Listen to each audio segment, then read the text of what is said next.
अस्सलामु अलैकुम वरहमतुल्लाहि वबरकातुहू। हज 2026 में जाने वाले हाजियों के लिए सबसे बड़ा सवाल यह है कि 2026 का हज सस्ता होगा या महंगा। इस बारे में इंशाल्लाह आपको पूरी जानकारी देंगे। और कुर्बानी कहां से सस्ती होगी और कहां से कुर्बानी करनी चाहिए और कितना खर्चा आता है कुर्बानी में, इस बारे में भी इंशाल्लाह पूरी बात करेंगे। और चौथी वेटिंग लिस्ट कब तक आएगी, बहुत सारे हाजी सवाल ये करते हैं। और तीसरी किस्त कब तक आएगी और कितना पैसा भरना पड़ेगा, उस बारे में भी इंशाल्लाह बात करेंगे। बने रहिए मेरे साथ और देखिए पूरा वीडियो, तो इंशाल्लाह सही जानकारी मिलेगी। जो हाजी मेरे चैनल पर नए हैं प्लीज चैनल को सब्सक्राइब जरूर कीजिए, लाइक कीजिए, शेयर कीजिए, दूसरे मुसलमानों तक भी ये जानकारी जरूर पहुंचाएं। कौन से शहर से आप मेरा वीडियो देखते हैं ये भी कमेंट बॉक्स में जरूर बताएं। तो दोस्तों, हज 2026 में जाने वाले हाजियों के लिए सबसे बड़ा सवाल यह है कि 2026 का हज सस्ता होगा या महंगा होगा। क्योंकि इस साल हज कमेटी ने काफी बदलाव किए हैं। अभी अभी मैंने पिछले वीडियो में आपको बताया था कि 4 से 5 बड़े बदलाव हज कमेटी ने किए हैं। और ये पूरी अपडेट आपको मेरे पिछले वीडियो में जाकर आप देख सकते हैं, जिसके अंदर में हज कमेटी ने बहुत बड़ी बड़ी जानकारियां दी हैं। तो ये बदलाव की वजह से हज सस्ता होगा या महंगा होगा, इस बारे में आज इंशाल्लाह बात करेंगे।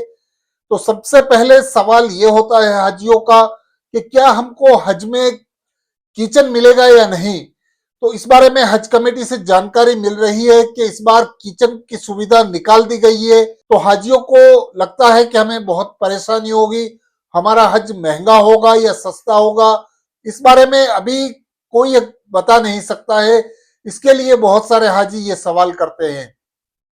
तो देखिए, अगर आपने हज के फॉर्म भरे हैं उसके अंदर में इस बार हज कमेटी ने बताया था कि आप हज कमेटी से खाना खाना चाहते हैं तो आप उसमें टिक कर सकते हैं, यस कर सकते हैं। अगर आपने उसमें यस किया हुआ है तो हज कमेटी को आपको उसका एक्स्ट्रा अलग से पैसा भरना पड़ेगा। और अगर आपने उसमें टिक नहीं किया है तो आप अगर हज कमेटी को खाना खाने के लिए बताना चाहते हैं तो उसका भी आपको ये प्रॉब्लम सोल्व हो जाएगा इंशाल्लाह। वो भी हज कमेटी आपको बताएगी कि आप खाना हज कमेटी से खाना चाहते हैं या तो आप बाहर से खाना चाहते हैं।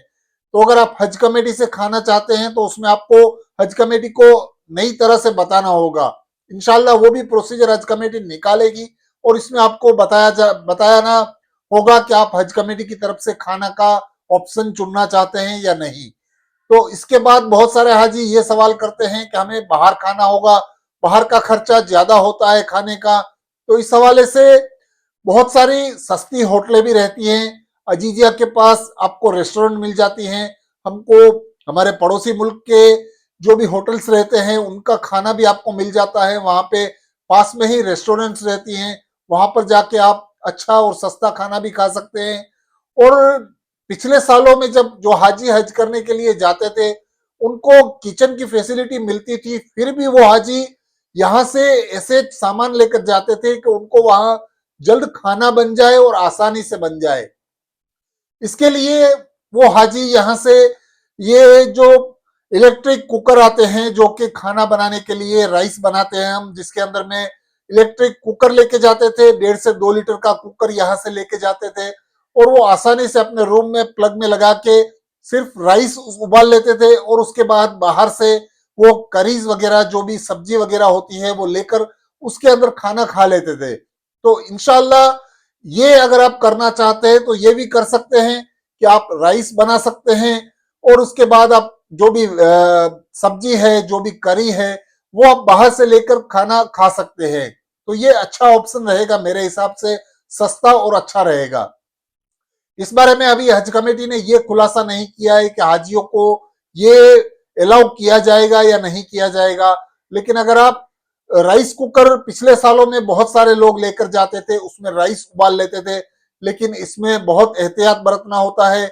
वहां पर आपको किसी तरह की कोताही नहीं बरतनी है। रूम के अंदर में बहुत सारे हाजी ये इलेक्ट्रिक कुकर लगा के चले जाते हैं, वहां पर फायर एक्सीडेंट या तो कुछ भी ऐसा हादसा होने का डर रहता है। इस वजह से आपको बहुत एहतियात से ये सब काम करने होते हैं। अभी बहुत सारे हाजियों ने ये सवाल किया है कि नए रूल जो आ रहे हैं उसके अंदर में उनको काफी परेशानी होगी। वो ब्लड प्रेशर के मरीज हैं या तो कोई डायबिटीज के मरीज हैं, उनको परेशानी हो सकती है, उनको जल्द खाना चाहिए होता है। अगर हम हज कमेटी से खाना मंगवाते हैं तो हमें परेशानी होगी, क्योंकि वक्त पे खाना उनका आता है, हमें पहले से खाना होता है। इस बारे में भी ये सब चीजें आप ऑप्शन सिलेक्ट कर सकते हैं। जैसे कि मैंने बताया, आप यहाँ से इलेक्ट्रिक कुकर लेकर जा सकते हैं। और चाय की आदत वाले हाजियों के बहुत सारे सवाल ये भी हैं कि उनकी चाय की तलब किस तरह दूर होगी। हर बार उनको 2 रियाल 3 रियाल में बाहर जाके चाय नहीं पी सकते हैं। उसके लिए भी उनको इलेक्ट्रिक किटल आते हैं जो यहाँ से ले जा सकते हैं। 1 लीटर का, आधा लीटर का जो इलेक्ट्रिक किटल आता है, काफी सस्ता होता है, वो यहाँ से लेकर जा सकते हैं। और आपको वहां पर पानी के डिस्पेंसर भी मिलते हैं, जिसके अंदर में गर्म पानी, ठंडा पानी सब आ सकता है। वहां पर आप डिप चाय भी बना सकते हैं। और अगर आप चाहे तो यहाँ से इलेक्ट्रिक जो भी किटल आती है वो भी आप लेकर वहां जाकर चाय के जो तलब वाले लोग रहते हैं, जिनको चाय की आदत होती है, या तो सुबह जल्द उठकर उनको चाय अगर पीनी होती है, तो वो इस तरह से अपनी चाय भी इस इलेक्ट्रिक किटल में बना सकते हैं। तो इस तरह से आपको हज के अंदर में कुछ हज सस्ता करने के लिए यहाँ से इंतजाम करने होते हैं। ये चीजें आपको यहाँ से लेकर जानी होती हैं, क्योंकि वहां पे आपको ये बहुत महंगा मिलता है। इसके लिए मैं ऐसी अपडेट्स लाता रहता हूँ कि यहाँ से जाने वाले हाजियों को आसानी हो और कम से कम तकलीफें हो और उनको परेशानियों का सामना ना करना पड़े। इसके लिए मेरा सजेशन यही है कि अगर आप इलेक्ट्रिक कुकर या तो आप इलेक्ट्रिक किटल यहाँ से ले जाते हैं तो वहां पे आपको थोड़ी आसानी होगी। और दूसरी चीज ये है कि आपको हज के अंदर में भी आपको 5 दिन, जो बहुत सारे हाजी सवाल करते हैं कि हमें खाने का क्या होगा, तो वो पूरा खाना आपको मीना के अंदर में हज कमेटी की तरफ से ही होता है। वहां पे आपको किसी तरह की कोई भी ऐसी चीज लेकर नहीं जानी है। हज के 5 दिनों में आपको कोई भी इलेक्ट्रिक सामान या तो कोई भी ऐसा चीज नहीं लेकर जाना है, क्योंकि वहां पर आपको टेंट में रहना होता है। वहां पर आप किसी तरह की खाना नहीं बना सकते हैं। वहां पे आपको पूरी तरह से हज कमेटी की तरफ से खाना मिलेगा। तो ये पूरी जानकारी है हज कमेटी की तरफ से, जो भी 4-5 बड़ी अपडेट आई है उस हवाले से। आप हज में जा रहे हैं तो आपका हज, बहुत सारे हाजी यही सवाल करते हैं कि महंगा हो जाएगा, लेकिन इस तरह से आप अपनी कुछ सहूलतें यहाँ से ले जाने से आपका हज में काफी आसानी होगी और आपका हज इस तरह से सस्ता होगा। कुर्बानी के हवाले से बहुत सारे हाजी ये सवाल करते हैं कि कुर्बानी हमने हज कमेटी से सिलेक्ट कर ली है तो कितना पैसा भरना होगा। तो देखिए, कुर्बानी आपने हज कमेटी की तरफ से सिलेक्ट कर ली है तो बहुत अच्छी बात है, क्योंकि आपको उसके अंदर में किसी तरह का टेंशन नहीं रहता है। अगर आप वहां जाके पैसा देकर कुर्बानी करवाते हैं तो उसमें हमको पता नहीं वो कुर्बानी वाले करने वाले जो सही होते हैं, गलत होते हैं, और वो कुर्बानी आपकी सही वक्त पे होती है या नहीं होती। तो इस तरह से आपको हो सके तो यहाँ हज कमेटी को ही पूरा आपका पैसा तीसरी किस्त के साथ जमा कराना होगा कुर्बानी का। वो इंशाल्लाह मेरे ख्याल से 16 से 17 हजार रुपए एक एक हाजी का कुर्बानी का खर्चा होगा। इसको आप आपकी तीसरी किस्त में जोड़ के भरना होगा। तो इस चीज का आपको ख्याल रखना है कि अगर आप वहां कुर्बानी कराना चाहते हैं तो सही हाथों में पैसा भरना चाहिए, सही हाथों में जाना चाहिए। इसकी वजह से बहुत सारे स्कैम भी वहां पे भी चलते हैं, उसमें आपको बहुत ख्याल रखना होता है। कई लोग ऐसा लालच करते हैं कि हमको वहां से गोश्त मिलेगा, हम गोश्त बनाएंगे वहां पर, और इस तरह से हज कमेटी में जो हाजी कुर्बानी करवाते हैं उनको गोश्त नहीं मिलता है। तो उसके लिए आप गोश्त की वजह से अगर आप इस लालच में वहां पर कुर्बानी करवाते हैं और खुदा न खास्ता आपकी कुर्बानी में कुछ इधर उधर हो जाता है, या तो गलत आदमियों के हाथ में आप पैसा दे देते हैं, तो आपको परेशानी आ सकती है। इसके लिए आपको हज कमेटी के साथ अगर आपने कुर्बानी की है तो आपको तीसरी किस्त में इसका पैसा पूरा भरना पड़ेगा। इस चीज का आपको खास ख्याल रखना है।